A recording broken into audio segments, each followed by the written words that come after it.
कि गोपीगंज में एक ठो मंदिर है, बहुत प्राचीन मंदिर कहा जाता है, फूटेश्वर या मुक्तेश्वर महादेव मंदिर। उस मंदिर के बारे में आपको कितनी जानकारी है, क्या कुछ आप कर रहे हैं? 4 बार आप चेयरमैन का चुनाव जीत जाते हैं, एक अहम जिम्मेदारी पे आप जो है कि अपना कर्तव्य का निर्वहन करते हैं, लेकिन मंदिर के निर्माण में बार बार ये कहा जाता है कि अभी इस चीज़ को कहें कि लगभग 50 साल से वहाँ पे पानी डूबा हुआ है। कोई ऐसा प्रयास नहीं किया गया कि पानी निकाला जाए, चाहे पंप सेट से निकाला जाए या चारों तरफ मिट्टी डाल करके पूरा व्यवस्था किया जाए? कुछ ऐसा कोई प्रयास, ठोस प्रयास नहीं हुआ, सिर्फ कहा गया या फिर एक छोटा सा कथित प्रयास किया गया? तो तालाब का पानी क्या जीटी रोड के नाले में करेक्ट नहीं किया जा सकता? क्योंकि तमाम भक्त पूछते हैं कि आखिर अब कैसे चलेगा ये, आप बीजेपी के नगर पालिका अध्यक्ष भी हैं और बीजेपी की सरकार भी है, बीजेपी के विधायक भी हैं। इतना तामझाम होने के बावजूद भी अगर पानी डूबा रहता तो प्रश्न चिन्ह तो लगेगा।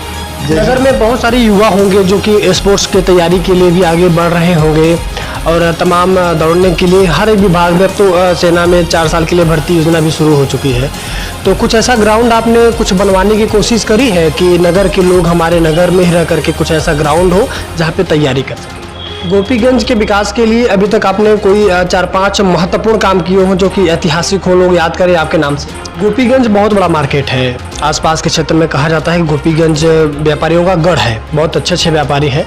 व्यापारियों की समस्या क्या कुछ अभी तक है, आप निदान क्या कुछ कर पाए हैं, क्या कुछ तैयारियाँ चल रही है? थोड़ा सा आपको नहीं लगता है कि जो बड़े शिव मंदिर है थोड़ा सा उसे और अपडेट करने की आवश्यकता है, सुंदरीकरण की और आवश्यकता है? एक बेहतरीन पार्क और आसपास हमने बताया कि 18 बीघे का जगह है, एक बहुत बड़ा पार्क बनाया जा सकता है जो ऐतिहासिक हो सकता है। अपने नगर की प्रमुख समस्या क्या है जो आप चाहते हैं कि इसका निराकरण हो लेकिन नहीं हो पा रहा? उत्तर प्रदेश विधानसभा चुनाव के बाद यूपी की राजनीति में भी अब एक नई हलचल शुरू होने वाली है। जी हाँ, नगर पंचायत या नगर निगम का चुनाव होने वाला है और लगातार तैयारियां भी शुरू हो चुकी हैं।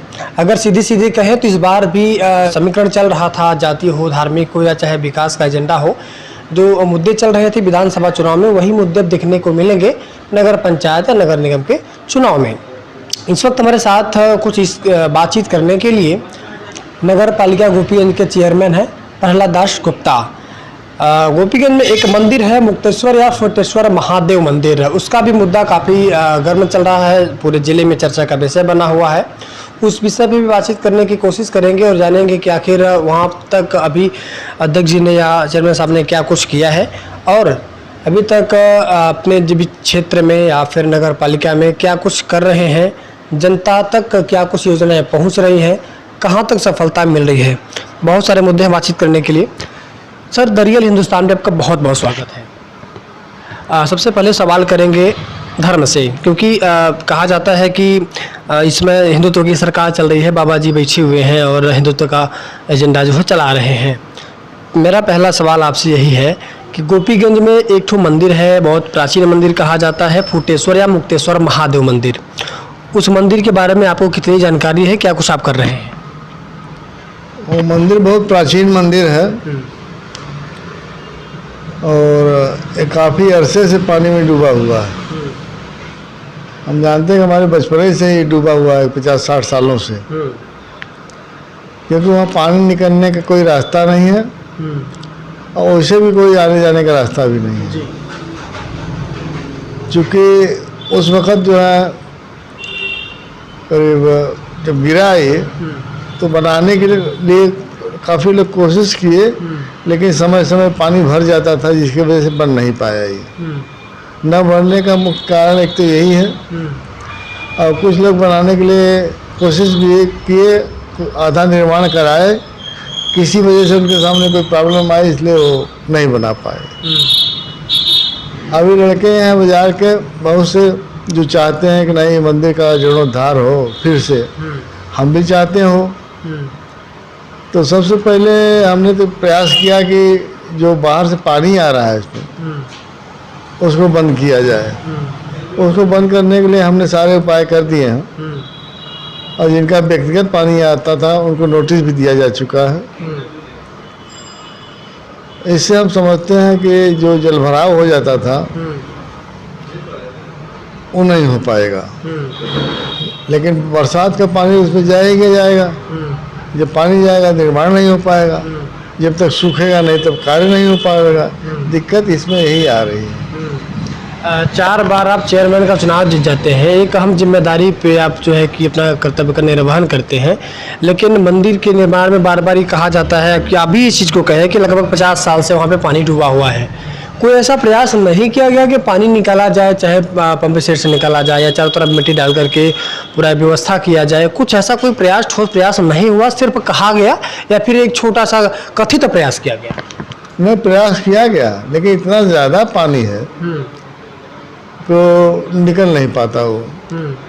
नगर पालिका ने प्रयास करके ही एक बाईपास बनाया था, जिससे जो और पानी होता है तालाब का वो निकल जाता है। क्योंकि जब नया जीटी रोड बना, हाईवे बना, तो पहले की अपेक्षा ये करीब 5 फीट ऊंचा हो गया। अच्छा। जिससे उत्तरी नगर के उत्तरी भाग का पानी जाके उसी में गिरता है। एक भाग 5 फीट ऊंचा हो गया, उत्तरी भाग, और दक्षिणी भाग जो 5 फीट नीचा है। इधर का पानी उधर नहीं जा पाता, वहाँ का पानी वहीं रह जाता है। समस्या यही बहुत बड़ी है ये, जिसके लिए मैं प्रयास किया था। पानी जो है ओवर हो जाता है और निकल जाता है, जो बहुत नीचे है वो नहीं निकल पाता। थोड़ा सा जानने की कोशिश करेंगे कि आपके नगर पालिका का जितना भी पानी है, गंदा पानी जो भी है, गटर का जो कह सकते हैं, गंदा पानी, नाले का पानी, वो जाता कहाँ है? उधर का पानी तो तालाब में चला जाता है, इधर का पानी का निकासी कहाँ है? इधर का पानी जीटी रोड से हमने कर दिया है। जीटी रोड का जो नाला है, जो गंदे पानी का नाला वो है, उसको हम जीटी रोड नाले में जोड़ दिया। तो तालाब का पानी क्या जीटी रोड के नाले में कलेक्ट नहीं किया जा सकता? नहीं, इसलिए कि काफ़ी गहरा है और ये काफ़ी ऊंचा है। पानी का धरातल जब तक उसको धरातल नहीं मिलेगा पानी के लिए, तब कहाँ बह पाएगा।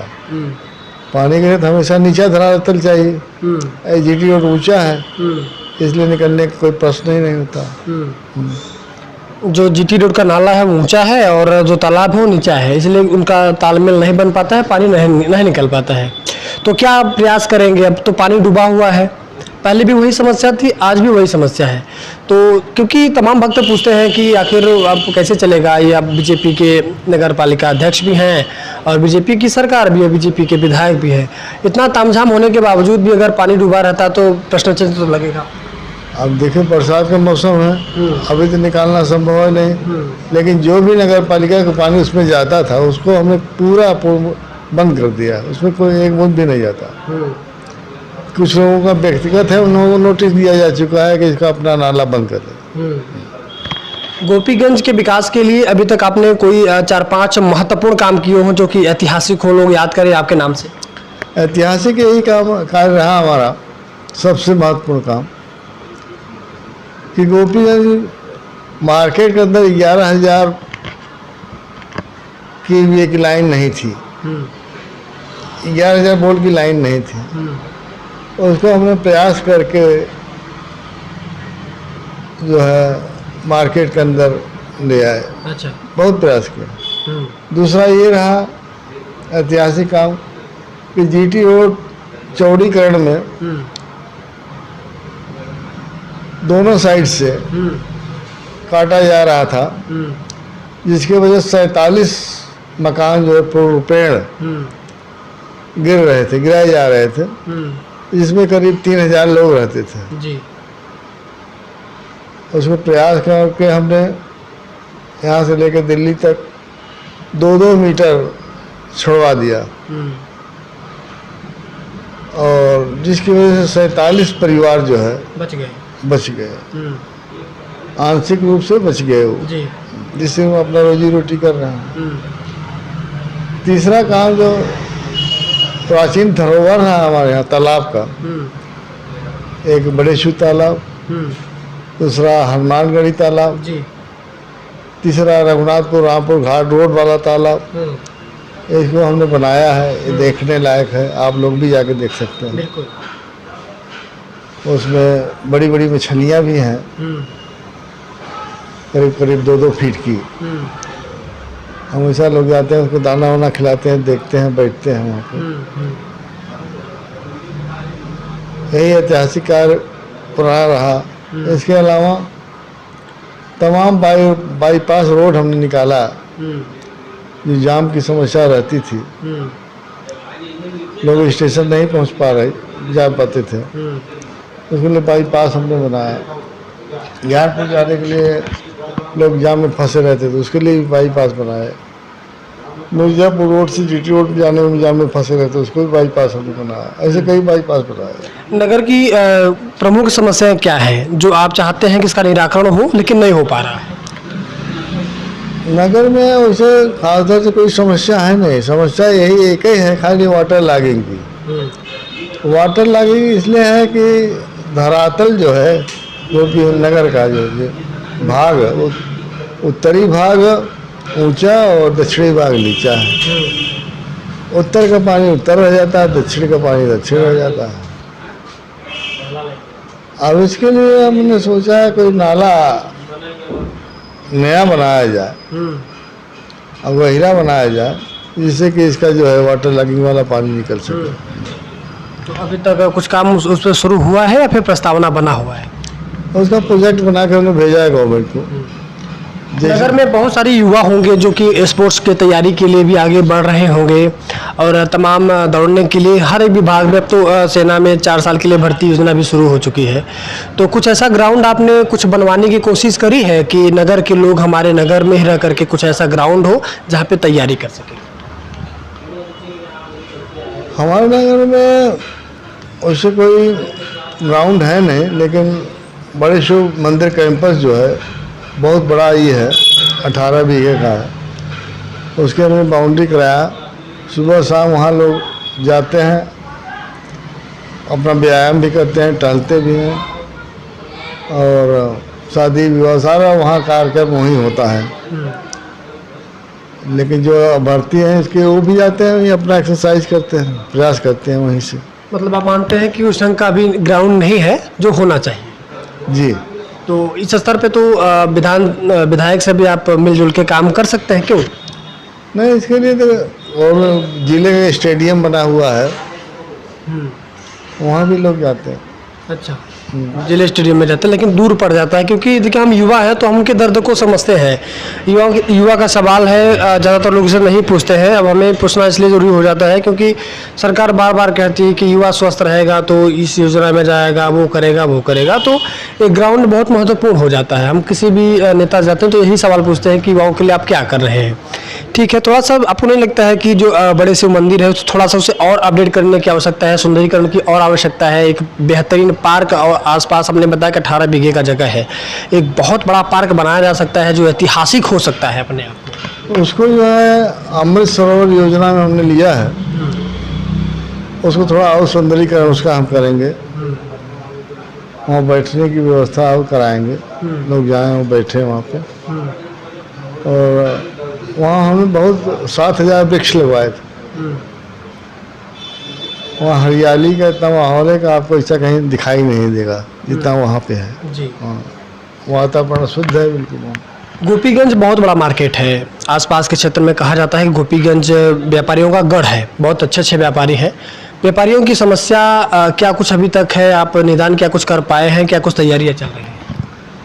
व्यापारियों की कोई ऐसी समस्या नहीं है, कोई समस्या गवर्नमेंट इतनी एक्टिव है कि कोई समस्या आने नहीं पा रही है, जो आ रहा है उसका समाधान हो जा रहा है। कोई समस्या हमारे ख्याल से है नहीं व्यापारियों के लिए। अच्छा, सारे व्यापारी खुश हैं, ऐसा नहीं है कुछ। अध्यक्ष जी, गोपीगंज बहुत बड़ा मार्केट है, जब मार्केट है तो स्वाभाविक है कि छोटे बड़े व्यापारी भी होंगे। तो छोटे व्यापारी जो ठेले खुमचे वाले हैं, जो रोड किनारे रेहड़ी लगा के अपनी दुकानदारी करते हैं, बहुत बड़ा वर्ग है, मध्यम वर्गीय गरीब परिवार है, उसके लिए, उसकी व्यवस्था के लिए क्या कुछ आपने किया है?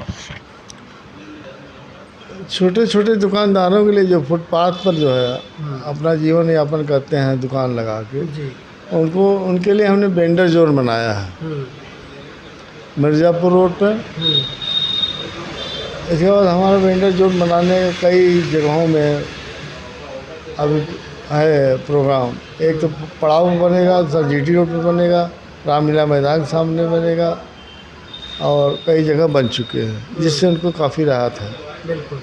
और नगर में जो कुछ आवारा पशु हैं उसके लिए क्या कुछ आपकी तैयारी है, क्या कुछ कर रहे हैं? नगर के अंदर जो आवारा पशु हैं उनको पकड़वा के ये है कि वहाँ गौशाला में भिजवाते हैं। हमारे पास उसकी सुविधा है, कैटिल कल्चर वैन है, जिसे कैटिल को हम जानवरों को पकड़ के वहाँ भिजवा देते हैं। बिल्कुल। अगर साफ सफाई के क्षेत्र में बातचीत करें तो प्रधानमंत्री नरेंद्र मोदी भी बार बार इस चीज़ को कहते हैं कि हमारा भारत जितना स्वच्छ रहेगा उतना हम स्वस्थ भी रह सकते हैं। साफ सफाई के क्षेत्र में आपका नगर कितना साफ सुथरा है और रैंकिंग के हिसाब से देखा जाए तो आप कितना संतुष्ट हैं इससे? हमारे ख्याल से हमारे जिले में सबसे साफ सुथरा हमारा नगर है, स्वयं आप भी देख सकते हैं इसको। हाँ। द रियल हिंदुस्तान से बातचीत करने के लिए आपका बहुत बहुत धन्यवाद। धन्यवाद। धन्यवाद जी। बने रहने के लिए आपका बहुत बहुत धन्यवाद। मिलते हैं अगले वीडियो में, तब तक के लिए जय हिंद।